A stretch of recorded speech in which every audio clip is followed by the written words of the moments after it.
Bienvenida, bienvenido a esta nueva exploración. Hoy nos metemos de lleno en unos fragmentos de una novela que seguro muchos conocen. Los hombres que no amaban a las mujeres, de Stieg Larsson. Efectivamente.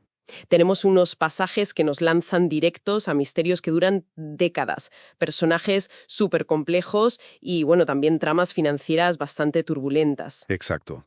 El material es denso, da para mucho. Hoy vamos a intentar sacar las claves, ¿no? Los hilos principales de estos fragmentos. Tocaremos desde ese enigma, casi poético diría yo, de las flores prensadas que llegan año tras año, Sí. hasta la realidad más cruda de las investigaciones periodísticas, las personales, poniendo el foco, claro, en Mikael Blomkvist y, como no, en la figura siempre esquiva de Lisbeth Salander. Precisamente. ¿Qué nos dicen esas flores anónimas? ¿Hay algo más allá de la botánica? Seguro que sí. ¿Y cómo se cruzan los camomos de este periodista, que está en horas bajas, y una investigadora con métodos, bueno, digamos, peculiares? Poco convencionales, sí. Vamos a desgranar estos fragmentos buscando las ideas clave. Si te parece, empezamos por ese misterio de las flores, que tiene un aire casi gótico. Perfecto. Cada 1 de noviembre, durante 40 años, diera un regalo, anónimo, una flor prensada. La última que se menciona en los extractos es australiana, la Desert Snow. Se describe como, bastante normalita, insignificante casi. Ajá. Pero lo importante es que es muy rara en Suecia. Y no es algo puntual, ¿eh? Es una serie.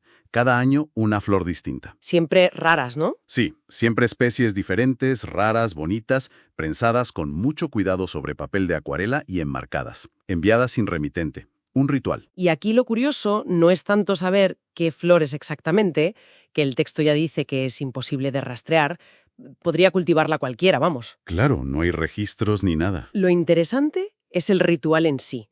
Es un secreto, pero conocido por un círculo muy, muy pequeño. Muy reducido, sí. El destinatario, Henrik Banger, que cumple años ese día. Un excomisario de policía. Y, lógicamente, quien la envía. Y claro, con 40 años, ese círculo se va haciendo más pequeño. Exacto. Y es un motor narrativo potente desde el minuto 1. No es solo un detalle bonito o curioso. No. Es la señal de una herida que sigue abierta, de un misterio que lleva décadas marcando la vida de Banger. Ese ritual tan persistente sugiere algo. Una conexión profunda, quizás perturbadora, con un pasado que no se va. Una burla, una señal. Esa ambigüedad inicial es clave, yo creo. Te atrapa. Totalmente de acuerdo. Y bueno, de esa atmósfera de misterio antiguo, damos un salto a una crisis muy actual. Entra en escena Mikael Blomkvist, periodista de la revista Millennium, y lo pillamos en un momento complicado. Sí, está lidiando con las consecuencias de un juicio por difamación. Lo ha perdido contra un financiero, Hans-Erik Wennerström. Y eso le ha costado caro. Muy caro. Profesional y personalmente. Ha dañado su reputación y la de Millennium, que era conocida justo por su periodismo de investigación, por ser incisiva. Se nota la tensión, ¿verdad? Su irritación cuando le preguntan lo típico de ¿cómo te sientes? Claro, es que él está acostumbrado a investigar a otros, no a ser él la noticia, el investigado. Pero fíjate, incluso en ese momento bajo, un encuentro casual en Arholma con un viejo amigo del instituto, Robert Lindberg, Sí. pues le reactiva el instinto periodístico. Ese encuentro es importante. Lindberg llega con el motor del velero averiado, Blomkvist le ayuda. Y acaban charlando. Noche de Midsommar, arenques, aguardiente. El escenario perfecto, ¿no? Y Lindberg le suelta información, bastante potente sobre Wennerström. Sí, información que Lindberg da, según él, off the record. Aunque Blomkvist le dice que no está usando bien el término.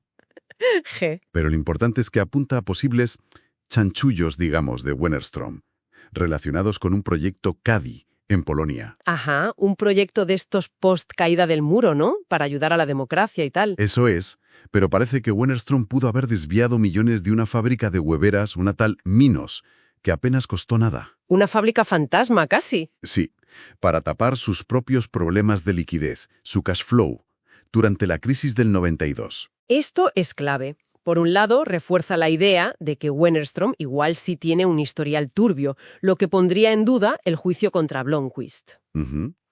Y por otro, le vuelve a encender la llama a Blomkvist. Él cree que el periodismo económico debe vigilar a los tiburones financieros, no tratarlos como estrellas. Exacto. Y además vemos su red de apoyo, compleja, pero ahí está.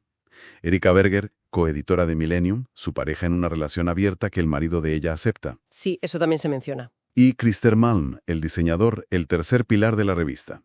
Millennium se presenta como una publicación íntegra, sí, pero también vulnerable. Su supervivencia está en juego. Y entender este contexto, personal y profesional, es vital para lo que Blomqvist decide hacer después. Totalmente. Y entonces, como un elemento disruptivo, aparece Lisbeth Salander. Ah, Salander. La conocemos a través de su trabajo.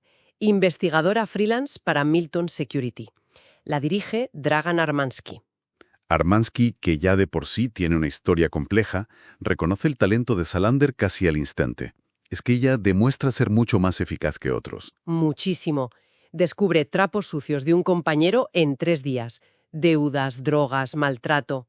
Y lo presenta en un informe impecable, pero usa métodos que no revela. Ahí está el quid con Salander desde el principio. exacto. Su eficacia es brutal. Consigue información confidencial, historiales médicos, cosas que otros no pueden. Pero se niega en redondo a decir cómo. Y eso a Armansky le crea una tensión constante. Admira su capacidad, pero le da miedo a las implicaciones legales, éticas. Intuye que es una fuerza difícil de controlar. Sí, se nota. Ya nos dan pistas de su personalidad. Su aspecto peculiar, que odia que la comparen con Pippi Calzas Largas. Sí. Y Armansky, a pesar de sus dudas, la contrata para investigar a Blomqvist, por encargo de un abogado, Dirk Frode. Y el informe que hace Salander sobre Blomqvist es... exhaustivo, casi obsesivo, como decíamos, 193 páginas. una barbaridad. Detalla su éxito como periodista hasta el caso Wennerström, su situación económica, su rol en Millennium. Incluso especula sobre por qué perdió el juicio. Muestra la competencia de Blomqvist, pero también su vulnerabilidad actual. Y ese informe no solo muestra las habilidades de Salander, sino que sirve para introducir su propio pasado. Fragmentado, complicado. Descubrimos que está bajo tutela legal desde los 13 años, declarada incapacitada. Se menciona a su primer tutor, Holger Palmgren, como una figura positiva, alguien que sí conectó con ella, que se ganó su confianza. Tratándola con respeto, dejándole manejar su vida y su dinero dentro de lo posible. Un contraste brutal con el tutor actual, Niels Bjurman. Bjurman. La relación es conflictiva desde el minuto cero. Y aquí vemos uno de los aspectos más impactantes de Salander. Su reacción cuando Bjurman abusa de ella. Sí, tras la agresión y la violación, su venganza es calculada, metódica, aterradora. La descripción de cómo lo incapacita con la pistola eléctrica, lo ata, lo graba, le tatúa el mensaje. Es escalofriante. Pero, ¿qué nos dice esto de ella, más allá de la brutalidad? Yo creo que revela su código moral particular, su forma de aplicar justicia cuando el sistema le ha fallado o la ha victimizado directamente. No busca la vía legal. No. Toma el control absoluto de la situación y del agresor. Se asegura la venganza, sí, pero también su seguridad futura y su autonomía financiera dentro de los límites que le impone la tutela. Es una demostración de fuerza, de control y de una inteligencia estratégica temible. Aunque sus métodos sean totalmente ilegales y violentos, claro. Es Salander. Y no podemos olvidar sus habilidades informáticas. Ya se insinúa cuando entra en la oficina de Armansky tan fácil. Es una herramienta clave para ella. Fundamental. Así que tenemos estos dos personajes. Blomqvist, el periodista idealista pero golpeado, y Salander, la investigadora brillante, herida, con métodos extremos. Y sus caminos están a punto de cruzarse. De forma decisiva. Efectivamente. Blomqvist recibe la llamada de Dirk Frode, el abogado.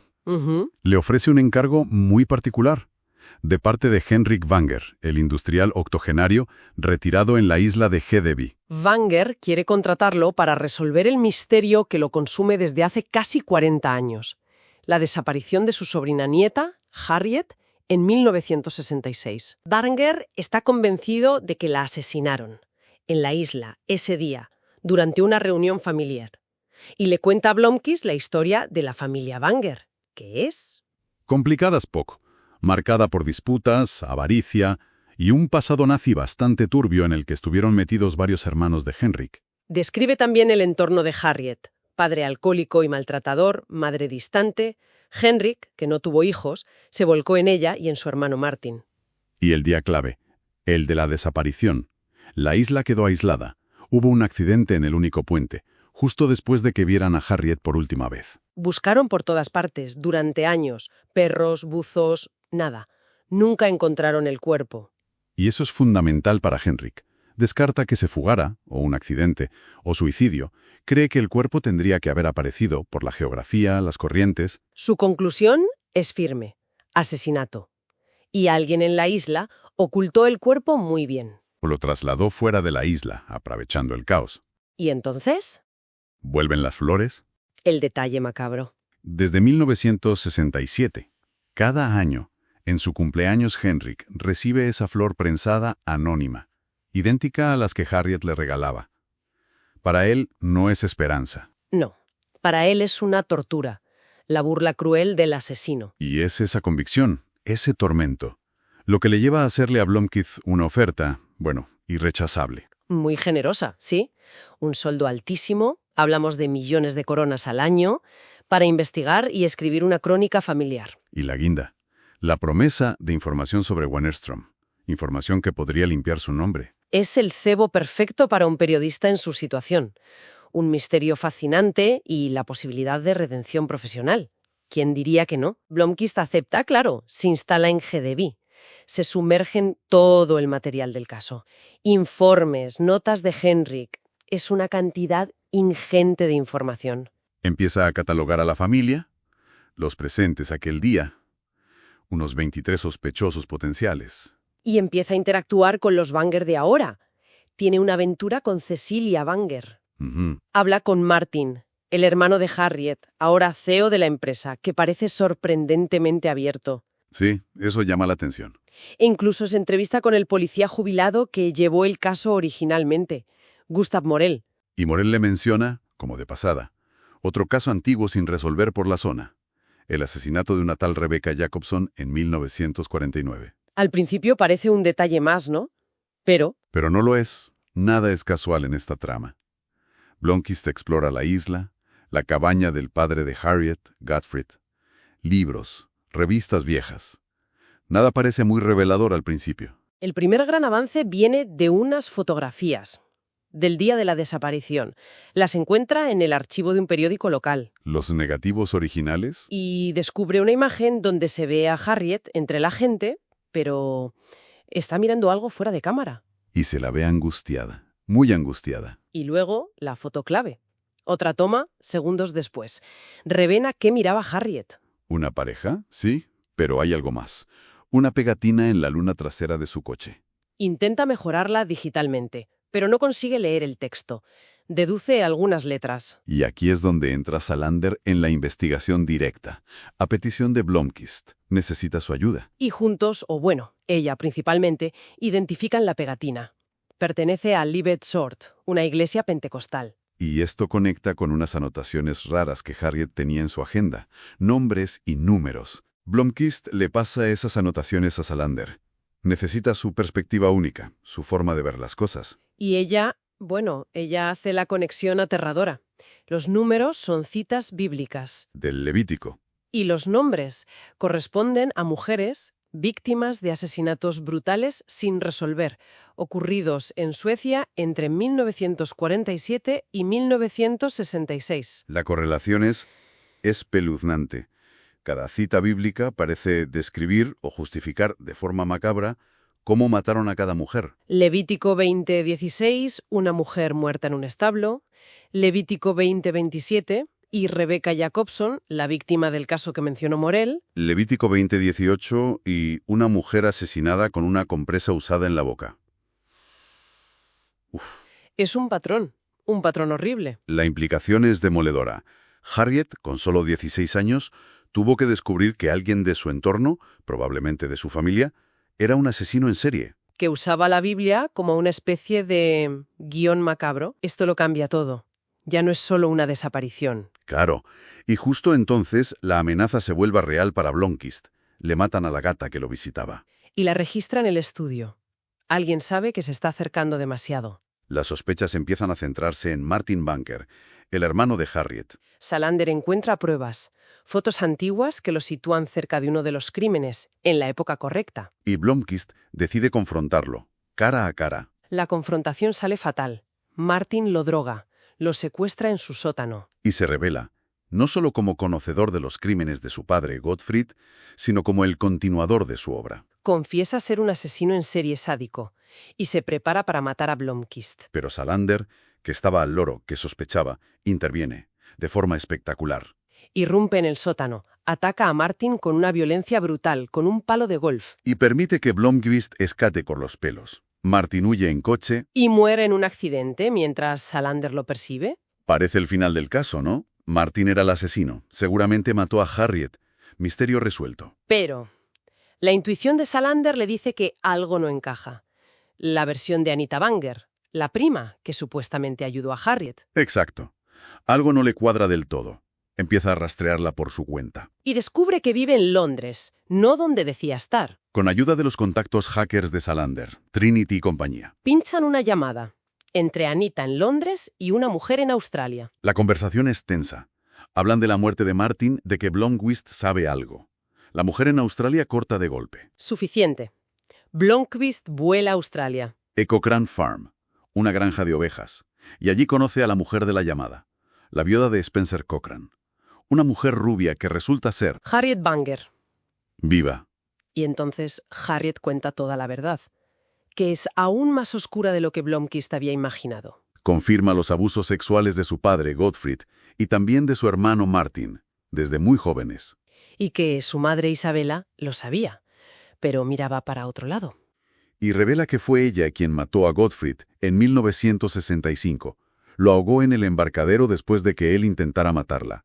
Y Martin lo vio todo. Y lo más terrible, Martin usó ese secreto para violarla y controlarla durante todo el año siguiente. ¡Qué horror!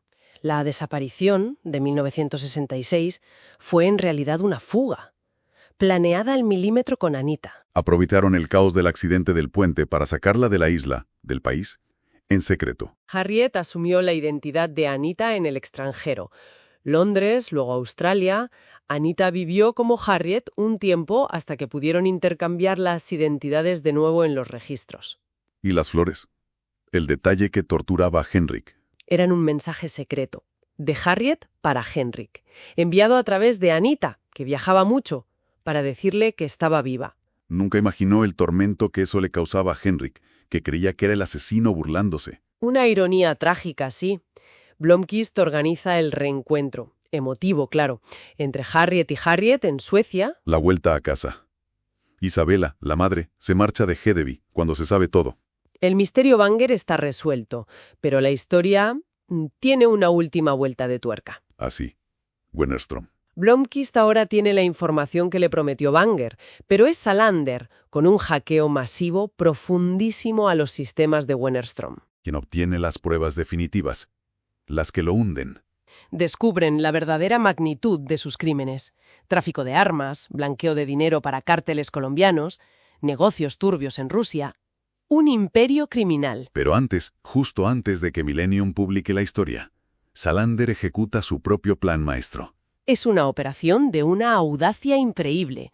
Se inventa un alias, Monica Scholz, se disfraza, viaja a Zúrich. Accede a información bancaria secreta, de esas cuentas en las Caimán. Y a través de una operación financiera internacional complejísima, vacía por completo las cuentas personales de Wennerström. Hablamos de cientos de millones de dólares. Unos 260 millones, creo recordar. Y los transfiere a una entidad pantalla controlada por ella, Wasp Enterprises. Así que, cuando Millennium publica la exclusiva, Wennerström no solo se enfrenta a la ruina mediática y legal, sino que descubre que su fortuna personal ha desaparecido. Se ha esfumado. La revista se salva gracias también a la inversión de Banger. Blomkvist queda reivindicado. Y Salander ha aplicado una vez más su propia forma de justicia, radical, extralegal, y de paso, se ha forrado. El final nos deja con Millennium resurgiendo, con Erika Berger al mando, fichando gente nueva. Mientras que Jane Dallman, el que filtró contra Blomkvist, queda fuera. Pero también nos deja la relación entre Blomkvist y Salander en un punto complejo. Muy complejo. Él siente admiración, gratitud, pero también preocupación por ella, por sus métodos, por su estado psicológico. Intuye que hay algo más, ¿no? Menciona Asperger, mentalmente. Y ella parece que ha desarrollado sentimientos hacia él, algo que la descoloca, la hace sentir vulnerable, cosa a la que no está nada acostumbrada. Queda esa tensión ahí, sin resolver. Él intuye que hay mucho más en su pasado, en su forma de ser, mientras ella lucha con una conexión emocional para la que no tiene herramientas. Se pregunta qué pensaría él si supiera todo. Y así cerramos este análisis de los fragmentos de Los hombres que no amaban a las mujeres, un viaje que empezó con unas flores prensadas misteriosas. Y nos ha llevado a destapar abusos terribles, asesinatos en serie ocultos durante décadas, y al final, a exponer y castigar un fraude financiero internacional. Vaya recorrido. Lo que estos pasajes ilustran muy bien es como la persistencia, a veces casi obsesiva, de un periodista. Y las habilidades excepcionales, aunque éticamente muy dudosas, de una investigadora, pueden sacar a la luz verdades enterradas muy, muy hondo. Hemos visto cómo los secretos familiares pueden ser devastadores y cómo la corrupción puede anidar en las más altas esferas. Nos deja pensando en muchas cosas. Sí. Quizás, sobre todo, en esas capas de oscuridad, de trauma, que pueden esconderse bajo la superficie de lo que parece normal, ya sea en una familia respetable o en el mundo de las grandes empresas. Y plantea una pregunta incómoda sobre los límites, ¿no? Exacto. Cuando los sistemas formales, la ley, la sociedad, fallan o ignoran a las víctimas, ¿qué justifica usar métodos extremos para buscar justicia? ¿O simplemente para sobrevivir? ¿Son personajes como Salander una anomalía necesaria o un síntoma peligroso de esas fallas del sistema? Ahí queda la reflexión. Es algo sobre lo que seguir dándole vueltas, desde luego.